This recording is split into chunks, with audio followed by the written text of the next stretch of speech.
저는 과거에 강남 템프로 술집 마담이었습니다. 술, 도박 중독으로 인생의 벼랑 끝에 섰다가 부활하신 예수를 만나고 저를 묶고 있던 제 인생의 모든 문제로부터 자유케 될 뿐만 아니라 복음이 제 생명보다 귀하게 된 간증을 나누고자 이 자리에 서게 되었습니다. 저는 어릴 적 아버지의 사업 실패로 집안이 가난했어요. 그래서 어른이 되면 돈을 많이 벌어 행복하게 살고 싶었고 20살만 넘어봐라. 세상돈이 다 내 돈이 될 것만 같은 막연한 자신감이 있었습니다. 그렇지만 중학교 때는 항상 문제였고요. 고등학교는 서대문에 있는 야간 고등학교를 들어가게 되었어요. 88 올림픽 경기가 끝나고 한국 경기가 한참 좋을 무렵 학교에선 낮에 다양한 기업으로 취업을 아르바이트를 내보냈는데요. 저도 선생님의 추천서를 받아 대기업 비서실로 입사를 하게 되었어요. 지금은 부도가 나고 없어진 회사인데요. 광화문에 사직 터널에 있던 정유회사였습니다. 선생님의 추천서를 받아서 대기업 비서실로 갔는데 제가 비록 아르바이트였지만 보너스가 600%였고요. 20년 전인데 600%였고 비서실엔 사장님 외 네 분의 중역분이 계셨어요. 고등학생이라 이른 나이로 대기업에서 3년 동안 직장 생활을 한 후에 오는 깨달음 한 가지는 이런 직장 생활을 해서는 내가 살고자 하는 삶의 만족을 누릴 수가 없겠구나 하는 생각이 들더라고요. 그러니까 저는 다양한 부류의 친구가 참 많았는데요. 특히 소위 논다는 이제 반문화권에서 잘 나간다는 친구들을 찾아가서 물었습니다. 야 친구야, 내가 좀 돈을 많이 벌고 싶은데 뭘 하면 좋겠냐? 하고 물었더니 친구가 저한테 대뜸 너 마담 한번 해볼래? 그러더라고요. 제가 뭐 마담이 뭔지도 몰랐지만 이제 인생의 목표가 오직 돈이었던 저는 그렇게 친구의 소개로 20대 초반부터 유흥업소에 들어가 새끼 마담이라는 것부터 시작해서 술 장사를 배우며 돈맛을 알게 됐어요. 그 세계에서 조직폭력배에 있는 남자친구를 만나 사귀게 되었습니다. IMF 당시 많은 기업이 힘들어지고 강남의 마담들이 억대 외상값을 감당하지 못해 자살했다는 소문을 들었어요. 그런데 전 도리어 남자친구의 도움으로 룸가라오케를 오픈하게 되었고 손님들이 줄을 서서 대기할 만큼 장사가 대박이 났습니다. 어린 나이부터 그렇게 이제 유흥업소의 업주가 되었고요. 그 조폭 남자친구와는 한 4년 연애 후 결혼을 하게 되었어요. 솔직히 사랑해서 결혼하면 행복할 줄 알았습니다. 그런데 막상 결혼을 해보니 여자라면 누구나 꿈을 꾸는 아름다운 가정을 가질 수가 없었어요.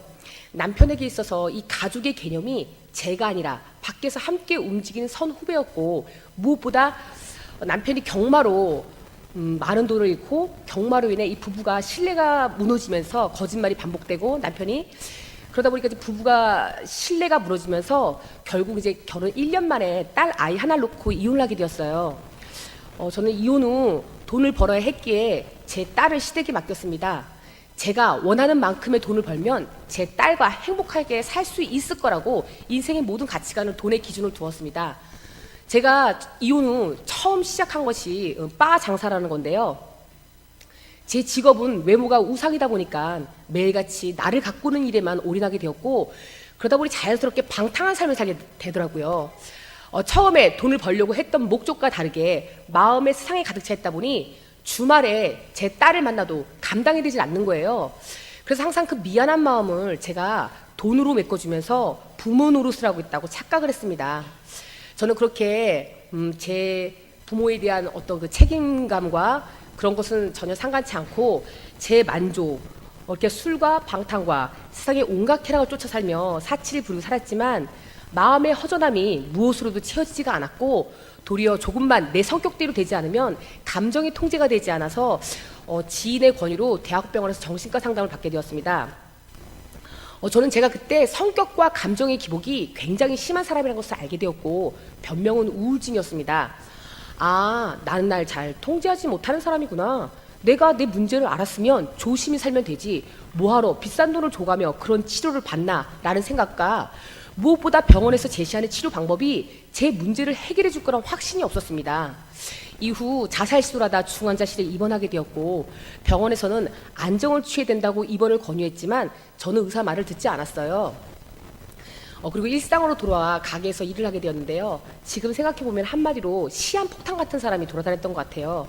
전혀 제 자신 스스로를 컨트롤할 수 없었고 감정이 통제가 되지 않았던 그런 상태에서 일상으로 돌아와 가게에서 일을 하는데 가게 팀장이었던 친구가 친구야, 강남에 카지노 바라는 곳이 있는데 거기 무슨 누구누구를 좀 만나러 가자 그러는 거예요. 저는 이 카지노라는 문화를 제가 TV나 드라마를 통해서 처음 봤지 저는 한 번도 이 카지노라는 문화를 접해본 적이 없었거든요. 카지노 그렇게 친구를 따라서 우연히 강남 카지노 바에 갔다가 이 바카라라는 게임을 하면서 카지노 세계에 발을 담그게 되었는데요. 카지노 바는 소위 말해 이제 카지노의 축소판의 불법 도박장입니다. 되게 좀 갭이 생기시죠? 이게 벌써 10년 전 얘기예요. 제가 10년 전에 이 세상이 그래도 그때도 거의 끝물이라고 그랬는데 아직도 지금 이것이 정말 성행하고 있는데 처음에 미니멈 바카라라고 해서 베팅 금액이 30만 원 미만인 테이블에서 바카라라는 게임을 하는데 뭐 외국말로 멋있는 것처럼 바카라라고 그러니까 되게 뭐 있는 것 같이 보이는데 그냥 쉽게 말해 한국말로 홀짝 게임이에요. 칩을 가지고 홀짝을 찍는 거거든요.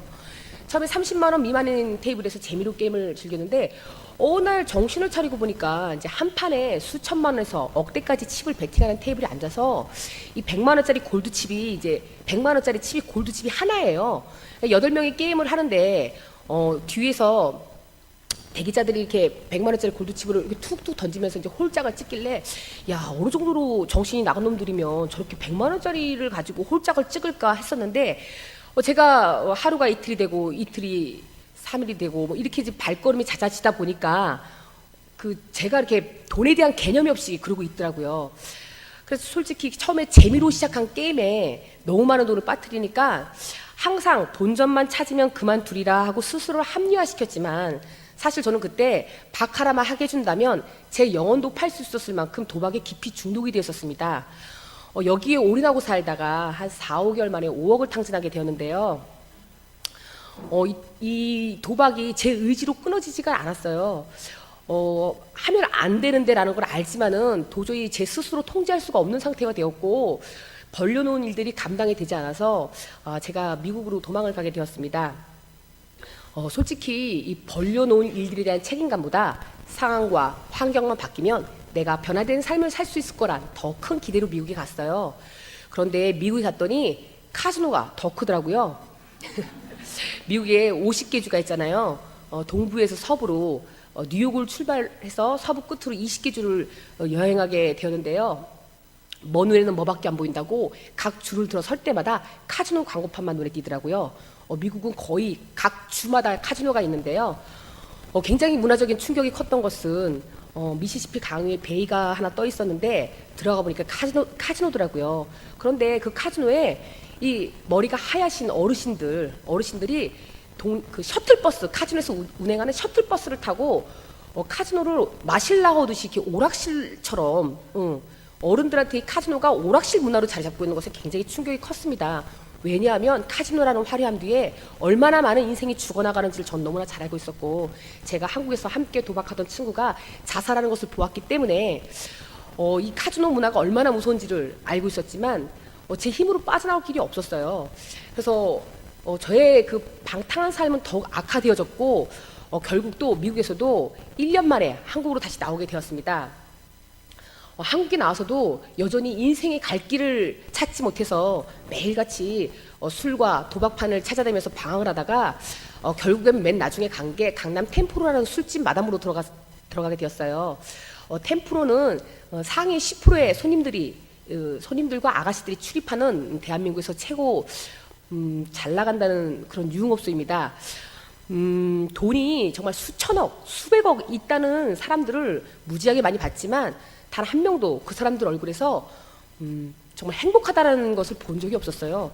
그때부터 정말 행복의 기준이 무엇일까 정말 인생에 대해서 진지하게 고민이 되어지더라고요. 아가씨들도 이 겉으로 정말 명품으로 머리부터 발까지 치장한 그 겉으로 보이는 화려함과 달리 항상 정말 가식에 쩔어서 자신을 포장하고 정말 서로를 속고 속이며 장시대의 상품 가치를 높이기 위해서 서로를 속고 속이며 다른 사람을 밟아야지만 일어날 수가 있었는데요. 정말 이 화류계 중에서도 이 겉으로 보이는 템프로의 그 문화는 화류계 바닥은 도저히 이 정신이 피폐해서 버틸 수가 없겠더라고요.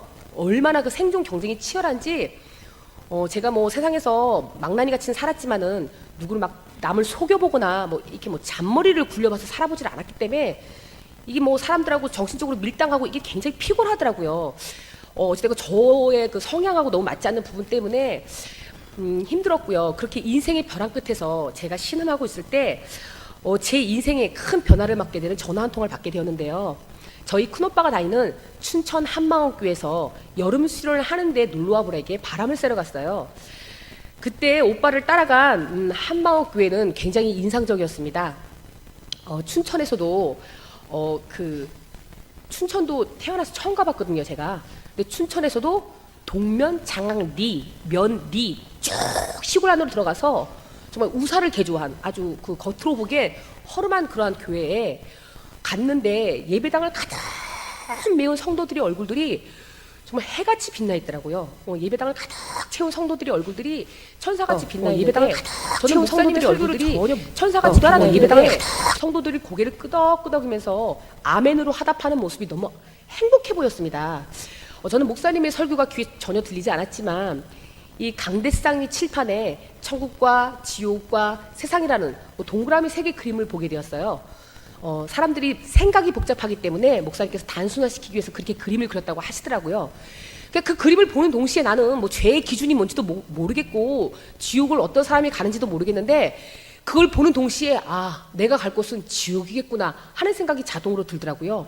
수련회 때 남들은 뭐 은혜를 받아가지고 막 교제를 나누고 뜨거운데 저는 그냥 내가 갈 곳은 지옥이겠구나 그런 마음을 갖고 일상으로 돌아오게 되었습니다. 이후에 강남으로 돌아와서 여러 가지 과정이 있었지만 정말 방황에 거듭될수록 제 힘으로 사는 의지 자체가 다 무너지기 시작하더라고요. 그래서 사는 게 너무 지치고 힘들어서 춘천에서 이제 학원을 하고 있는 오빠에게 전화를 걸어서 오빠 내가 춘천 가면 먹고 살 일이 있을까? 하고 물었더니 마침 학원 데스크에 격리를 구하는데 오라고 그러더라고요. 그래서 월급이 얼마야? 그랬더니 원래 월급이 120만 원인데 넌 동생이니까 150 줄게 그러더라고요. 근데 저는 사실 이제 순간 제 마음에 드는 생각이 나보고 죽으라 그래라. 아니 술 한 벽값 받아고 어떻게 먹고 살아? 그러니까 제 머리에는 이제 돈에 대한 개념도 없고 가치관이 없다 보니까 막막했어요. 그런데 사는 게 너무 지겹고 지치고 힘이 들어서 그래 잠시 춘천 가서 한 6개월 쉬다가 그리고 다시 돌아와서 재충전하고 다시 일을 하자라는 마음으로 춘천으로 이사를 하게 되었습니다. 다행히도 이제 학원이 오후 4시에 출근을 해서 밤 12시에 퇴근하다 보니까 낮과 밤이 바뀐 저의 생활과 사이클이 맞는 거예요. 그래서 하나님께서 참 한 걸음 한 걸음 예비하시더라고요. 사이클이 맞으니까 별 어려움이 없었습니다. 그런데 그렇게 직장 생활하면서도 퇴근 후에 여전히 술, 담배, 인터넷 도박을 끊지 못하고 살던 제게 현실적인 문제를 딱 직면할 때마다 제 세계에 갇혀 있을 때는 모르겠는데 현실적인 문제를 딱 직면할 때마다 내가 왜 사는지 내가 어떻게 다시 예전의 일로 복구할 수 있으며 현실적인 문제를 생각할 때마다 죽고 싶다는 생각이 저를 기독기 시작하는 거예요. 사실 저는 성격이 굉장히 명랑하고 단순해서 죽고 싶지가 않아요. 그런데 자꾸 죽고 싶다는 생각이 제 의지와 상관없이 들어오는데 어느 날은 퇴근 후에 밤에 집에 혼자 있는데 죽고 싶다는 생각 자체를 넘어서 제 온몸이 저도 알 수 없게 이 몸이 막 사지가 떨리는데 정말 너무 무서워서 제가 정말 침대 위에서 이불을 뒤집어 쓰고 정말 달달달 떨다가 큰오빠가 선물해준 성경책을 끌어안고 잠이 들던 기억도 아주 생생합니다. 다음 날이 밝은 후 저희 집인데도 얼마나 무섭던지 걸음아 나 살려라는 심정으로 학원으로 달려가게 되었어요. 출근해서 인터넷을 딱 켜보니 대한민국에서 최고 잘 나간다는 탤런트 C양이 이 국민여 배우가 자살한 것을 보고요 너무 충격을 받게 되었어요. 왜 충격을 받게 됐는지 얘기를 하자면요 또 1시간이에요.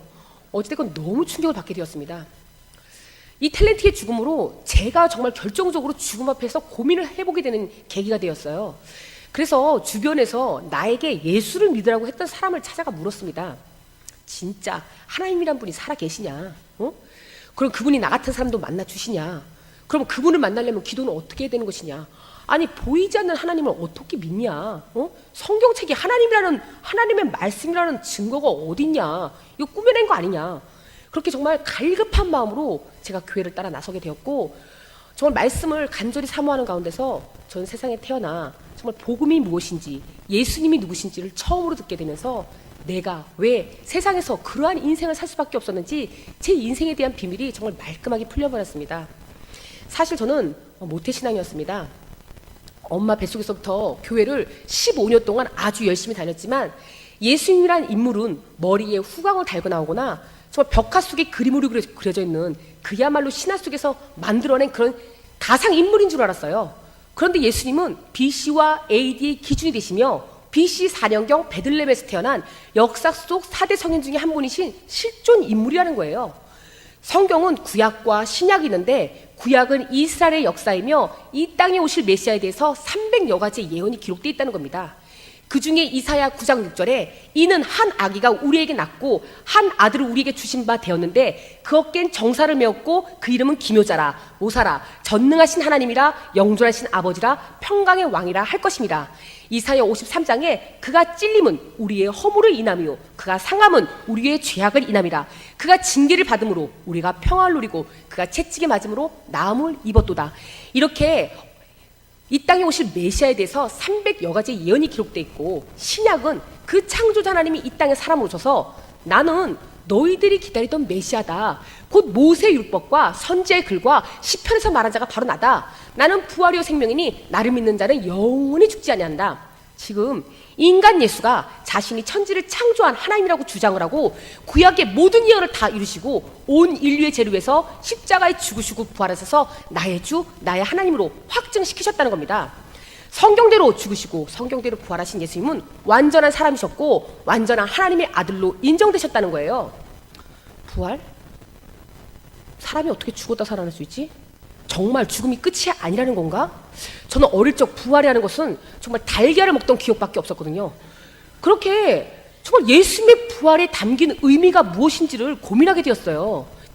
그러던 어느 날 성경책에 요한복음 2장에서 유대인들과 예수님의 대화를 보게 되었는데요. 유대인들이 예수님에게 야, 당신이 하나님의 아들이거든 우리에게 표적을 보여줘라 하니까 예수님께서 생뚱맞게 동문서답을 하시는 거예요. 46년 동안 지은 성전을 가르쳐 하신다는 말씀이 너희가 이 성전을 헐라 내가 4월 동안에 일으키리라 하시는데 이 말씀은 뭐 도무지 제 이성적인 머리로는 이해가 가지 않는 거예요. 그래서 이 말씀을 가지고 엎드려 기도하며 고민하는 가운데 요한복음 2장 22절에 죽은 자 가운데서 살아나신 후에야 제자들도 이 말씀하신 것을 기억하고 성경과 및 예수 하신 말씀을 믿었더라.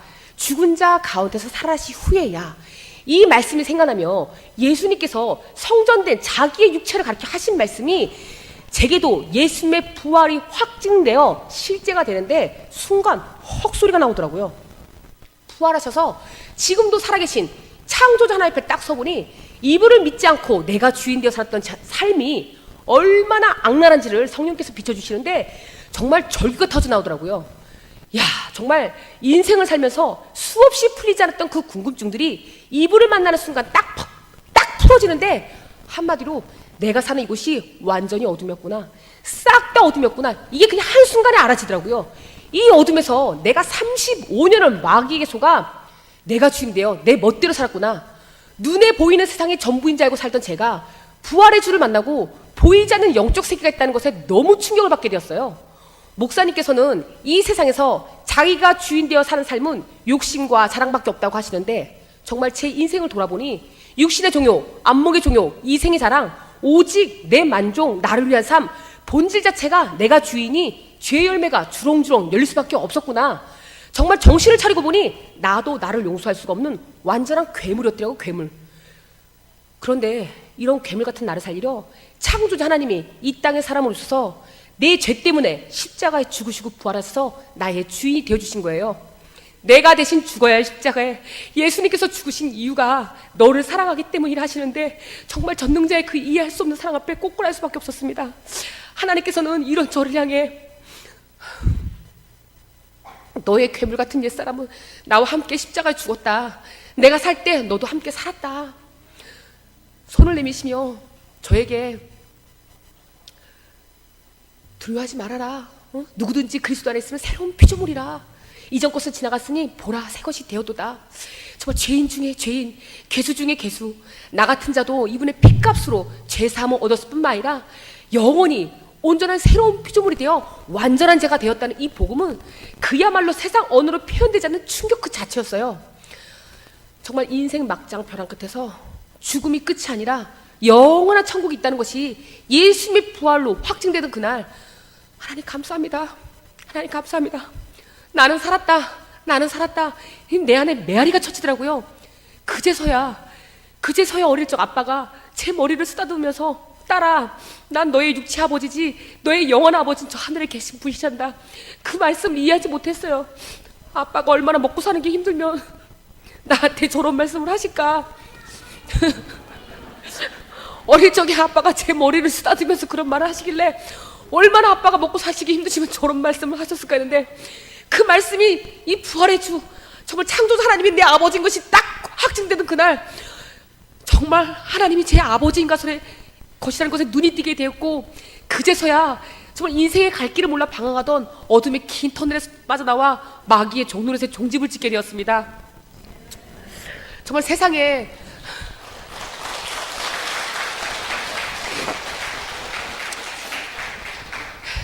세상에 그 무엇으로도 채우지 않았던 제 마음에 회개하고 예수님을 온전히 주인으로 모시고 나니 세상이 줄 수 없는 기쁨이 임했어요. 상황과 환경은 변한 것이 없었지만 내 안에 온전히 이분을 마음에 주인으로 모시고 나니까 정말 가슴이 벅차다라는 것을 태어나 처음 경험하면서 구름 위를 붕붕 날아갈 것만 같았습니다. 정말 예수 그리스도 부활은 제 인생 최고의 로또였어요.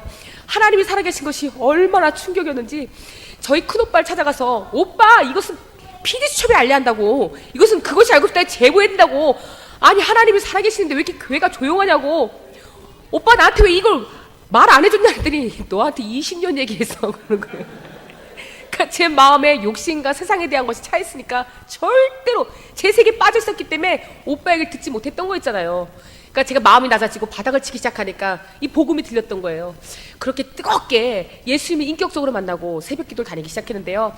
말씀과 기도도 잘 몰랐던 저였지만 이 빛이신 예수님을 만나고 이 세상이 어떤 곳인지 알아지기 시작하니까 제일 먼저 정말 다른 기도가 없어요. 영혼에 대한 정말 내 친구들, 아버지 세상에 있는 내 친구들 어떡하냐고. 하나님, 내가 세상에서 예수 믿는 다른 사람을 본 적도 없고, 응? 내가 세상에 나와서 교회를 다닌다는 사람을 본 적도 없는데 그건 뭐냐고. 내 친구들 싹 다 지옥 가냐고. 다 자기가 주인데요. 착하면 뭐합니까? 열심히 살면 뭐합니까? 다 자기가 주인되어 사는데 하나님 이 복음을 전할 길을 열게 해달라고 그렇게 간절히 하나님께 부르짖고 기도하는 가운데 어느 날 하나님께서 제 마음에 금식을 하라는 이 쌓인 마음? 그런 걸 부어주시는 거예요.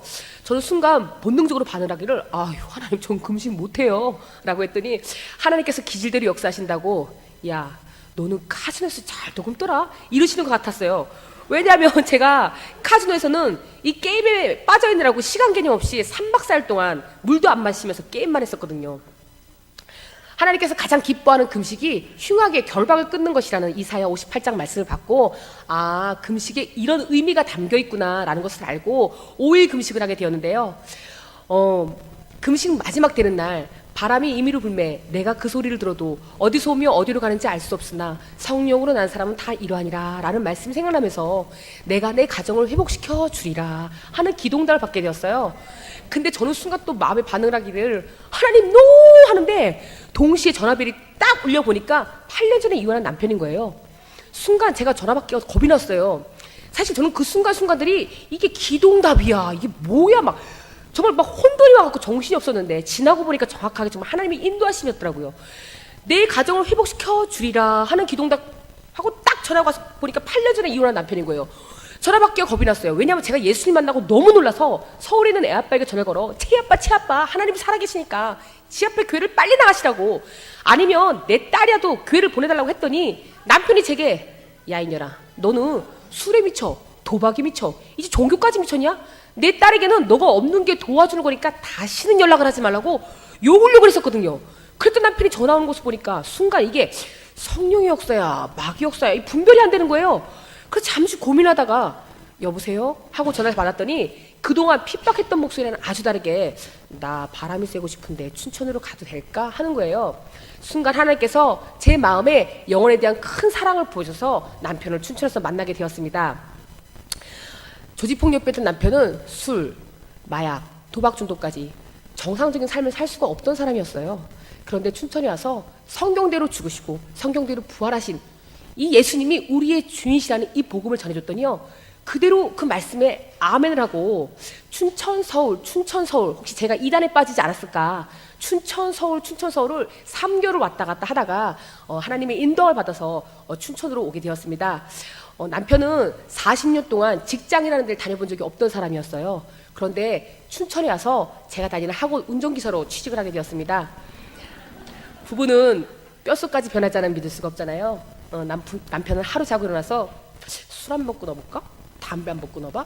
하면서 하루하루 변화되기 시작하는데 제 두 눈으로 보면서도 잘 믿겨지지가 않더라고요. 이렇게 저희 부부가 마음의 안정을 찾기 시작하니까 6개월 뒤에 시댁에 있던 딸이 춘천으로 내려와 저희 가정이 주 안에서 온전하게 회복하게 되었습니다.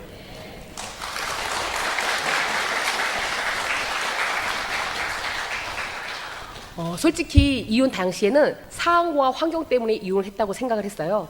그런데 제가 예수를 믿고 돌이켜보니까 저는 세상에서 철저하게 제 만족만을 위해 살았던 사람이었더라고요. 그런데 이제는 예수님의 부활을 통해 이 세상이 어둠이고 영원한 천국이 있다는 것이 실제가 되고 나니까 이제는 이 땅 가운데서 내가 할 일이 나를 살리신 이 복음을 전한 일 외에는 없더라고요. 제가 예수님의 부활 사건은 정말 영원한 세계를 직통으로 열어주는 너무나 놀라운 사건입니다. 이 예수님을 만나고 이 뜨거움을 어찌할 수가 없어 다니던 직장을 때려치고 전도를 하러 뛰쳐나갔어요. 그렇게 뜨거운 마음으로 뛰어나가서 하나님이 살아계세요, 예수님 믿으세요 하고 외치며 다 따라올 줄 알았어요. 그런데 정말 2년이라는 노방 전도의 시간을 통해서 전 사도행전에 정말 너무나 확실하게 하나님을 인격적으로 만났기 때문에 사도행전에서 안진뱅이가 일어나고 소경이 눈을 뜨고 여러 가지 기적적인 그 사건이 제 삶 가운데 일어날 것을 100% 확신했습니다. 뛰어나가 정말 2년 동안 엄청난 체험을 많이 하고 엄청난 기도의 능력을 많이 경험하게 되었어요. 어떤 자매는 정말 10년 동안 불임이었던 자매가 기도응답을 받고 남자아이를 갖게 되는 놀라운 그런 기도응답도 있었어요. 그런데 그러한 열심과 노력과 놀라운 체험과 표적과 사도행전에 있었던 그대로의 그 삶 가운데 실제가 되면서 경험을 했는데 중요한 거는 전도가 되질 않는 거예요. 변화가 되질 않는 거예요. 사람들이 하나님 앞에 굴복하지 않는 거예요. 이유가 뭘까? 정말 이 자매가 10년 만에 불임 가운데 아이를 가졌음에도 불구하고 교회를 따라오지 않는 이 사건, 이 결정적인 사건을 통해서 제가 더 이상 전도의 한계를 느껴서 다 모든 것을 내려놓게 되었습니다. 엎드려 간절히 의뢰하며 기도하는 가운데 성경을 통해서 예수님의 제자들의 삶을 다시 보게 되었어요. 예수님의 제자들은 예수님을 3년 반이나 따라다녔더라고요. 그냥 따라다닌 것도 아니고 자기의 모든 소유를 다 버리고 예수님을 따라다녔고, 도저히 우리는 과학적으로 설명할 수 없는 수많은 기적을 다 봤더라고요. 그리고 제자들은 그런 예수님을 향해서 주는 그리스도시요 살아계신 하나님의 아들이라고까지 고백을 했습니다. 그럼에도 불구하고 예수님이 십자가에 달리실 때 죽음이 무서워 싹 다 배신을 하고 도망을 가더라고요. 사람의 결정적일 때 자기 중심이 드러나잖아요. 이 제자들의 믿음의 실상이 정확하게 이 십자가 앞에서 무너진 것을 보고 이 제자들, 도망갔던 제자들이 부활하신 이 예수님을 만나고 나서야 이 예수님이 하나님이심을 증거하다가 싹 다 순교하는 이 대목을 통해서 예수님의 부활 사건이 얼마나 중요한 사건인지, 제자들이 어디서 변화되고 어디서 완전히 굴복이 되어서 나를 위해 살던 삶이 주를 위해 살던 삶으로 바뀌었는지를 부활을 통해서 확증하게 되면서, 이 제자들의 삶을 통해서 예수님의 부활 사건이 얼마나 놀라운 사건인지가 다시금 인지가 되었습니다. 그러면서 복음의 가장 큰 능력은 나를 위해 살던 자가 주를 위해 사는 자로 바뀌는 것이구나, 이것이 명확하게 정리가 됐어요. 그래서 사도행전을 보니까 다른 것이 아니다, 제자들이 성령 충만 받아서 뛰어나가 증거한 것은 이 부활하신 예수님, 구약의 예언대로 이 땅에 사람으로 오셔서 십자가에 죽으시고 부활하신 예수님이 하나님이다, 이것을 증거할 때 표적과 기사가 일어나는 것인데, 나는 그동안 어떤 눈에 보이는 현상에만 관심이 있었고 이 인격, 이 예수님의 인격 자체는 관심이 없었구나, 내가 전도를 할 때 초점이 정확하지 못했구나, 이 사람의 변화가, 사람의 굴복이 나의 말과 나의 능력과 어떤 나에게서 나오는 것이 아니라 정확하게 복음은 예수님이구나, 이 예수님만이 이 부활하신 예수님이 하나님으로 확증될 때, 내가 주인 되어 살았던 이 삶에서 돌이키고 예수님을 내 마음의 주인으로 모실 때, 초대교회가 다른 것으로 부흥한 것이 아니라 내가 주인 되어 살던 자들이 부활의 주를 만나서 이 예수님을 주인이라고 고백한 자들이 모인 곳이 교회더라고요. 이 건물이 세워진 곳이 교회가 아니라 회개하고 예수님을 주인으로 모신 곳이 초대교회고, 이 예수님을 주인으로 모인 사람들을 통해서 말씀이 흥황되어지고 부흥된다는 것을 정확하게 알게 되었습니다. 그래서 다시금 엎드려 간절히 의뢰하는 가운데 하나님께서 내가 나를 사랑하느냐? 내 양을 먹이라 하시며 다시금 제가 다니던 학원으로 직장으로 발걸음을 인도해 주셨어요. 사실 저는 제 한 몸도 통제하지 못하고 주체가 되지 않던 사람이었거든요. 그런데 이제는 예수님이 나의 주인 되시니까 내가 원하는 것, 내가 원하는 곳이 아니라 하나님이 원하시는 것, 하나님이 원하시는 곳에서 순종하면서 입을 여니까 직장에서 이 복음으로 너무나 많은 영혼들이 주께로 돌아오는 복음의 능력을 경험하기 시작했습니다. 그렇게 내 힘과 내 열정으로 전도를 할 때는 전도도 되지도 않을 뿐더러 사람의 변화를 볼 수가 없었는데요. 이 복음으로 정말 교회를 다녀본 적이 없는 사람들이 전도가 되어져서요, 작은 교회가 세워지고, 더욱이 놀라운 것은 이분들이 복음을 듣고 단순히 삶의 표면적인 변화로만 교회를 나오는 정도가 아니라 술을 끊었다, 담배를 끊었다, 어떤 이런 믿음의 선을 넘어서 정말 초대교회와 동일하게 부활의 증인으로 세워지는 사명을 감당하더라고요. 자기가 주인 되어 살다가 이 부활의 주를 만나고 정확하게 복음이 무엇인지를 듣고 예수님이 주인으로 바꿔치는 순간 열심히 교회 나오세요, 헌금하세요, 뭘 하세요, 이거를 하지 않아도 이 예수님이 누구신지 알아주는 순간 어떤 분이 이 땅에 오셔서 나를 위해서 죽으시고 부활하셔서 나의 주인 되어주셨는가, 이 복음이 정확하게 들어가면은 모든 일을 자원하는 마음으로 변화되기 시작하더라고요. 그러면서 지금 제가 이제 학원으로 들어간 지가 4년이 되었습니다. 이 4년 동안 정말 직장에서 교회가 세워지고 예배가 이루어지고 사람들의 변화를 보게 되고, 정말 저는 세상의 모든 사람들이 행복하게 사는 줄 알았습니다. 저는 세상과 좀 더 특별한 다른 삶을 살았기 때문에 제 삶이 불행하고 비참하다고 생각을 했었는데, 세상의 모든 사람들이 밤에 생활을 하나, 나이트클럽을 다니나, 낮에 직장을 다니나, 이 삶의 문제가 다른 데서 나오는 것이 아니라 정확하게 다 자기가 주인 되어 나온 삶에서 정말 고통받고 힘들어한다는 것을 정확하게 보게 되었고요. 이분들이 다 예수님을 회개하고 주인으로 모시면서 좀 직장에서 지금 놀라운 부흥의 역사가 일어나고 있습니다. 지금 함께 매일 직장에서 예배 보고 말씀을 나눠주고, 이 선생님들의 변화를 통해서 아이들이 또 복음을 듣게 되고요. 그러니까 그 학부모님들에게 사랑이 많은 학원, 이 사람들이 변화되고 사랑이 흘러넘치니까 도대체 학원에서 무엇을 먹였길래 아이들이 이렇게 집에 와서 가방만 던지고 수학 숙제를 하냐 할 만큼 학원이 지금 부흥되고 있고요. 저희 학원뿐만이 아니라 저희 같은 건물에 이제 아발론이라는 영어 학원이 있습니다. 그 원장님 내외분을 3년을 따라다녔어요. 지금 고백하는 것은 그분은 자기는 의심 많은 도마였다 그러더라고요.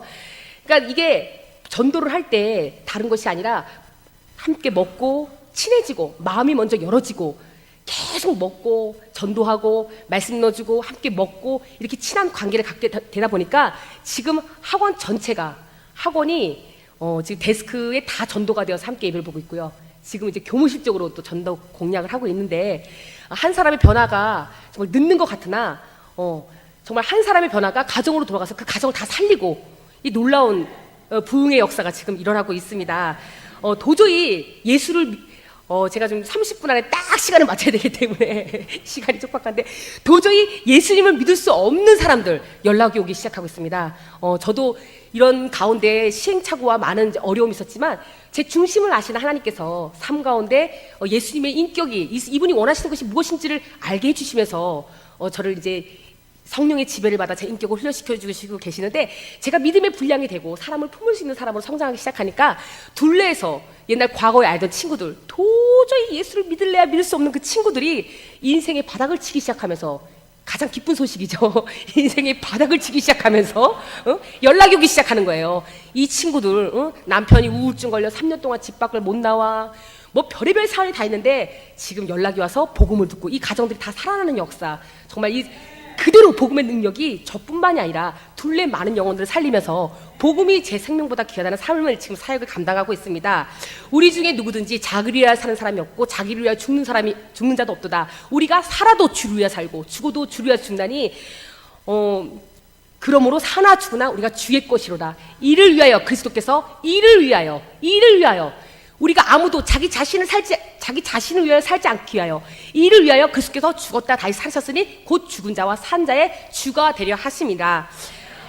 정말 마지막으로 하나님께서 다른 이름으로서 구원을 주신 일이 없으니 오직 우리 예수님만이 우리 구원자이시며 우리의 주인 되신 줄 믿습니다.